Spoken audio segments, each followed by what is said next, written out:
So if I'm Conor Benn, I'm looking at taking my time. I'm looking at trying to get in on the inside, land the shots, land the scoring shots, box my way in, use my jab, get on the inside, throw body shots, bamboozle Eubank, get out again. There's going to be points where it isn't always going to be possible for him to do that. And there might be points where he does have to engage.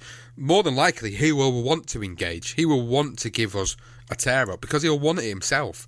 You can see it in Conor Benn's eyes. You can hear it in what he says in his interviews about this fight. He wants to have that tear-up. He wants to have that legacy-defining tear-up.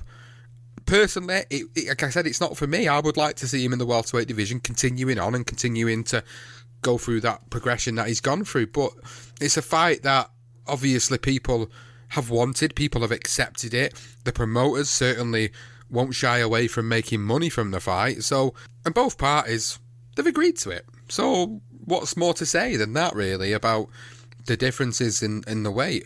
Again, it sounds like I'm contradicting myself because I feel like when I put that clip out a few weeks back, but about 5-6 weeks ago, when I talked about the weight differences are for a reason, and there were people that agreed with me on that statement. There were some that obviously disagreed with me on that statement.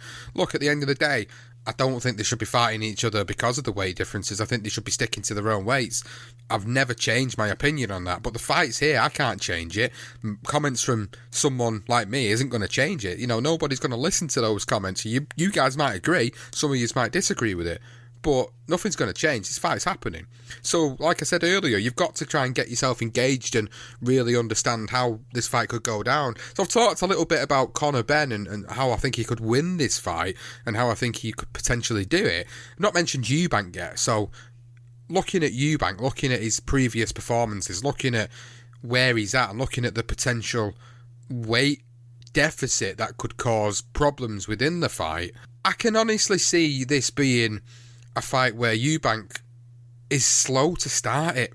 And I think it's going to take Conor Benn to come at him for him to come out of his shell a little bit. His last performance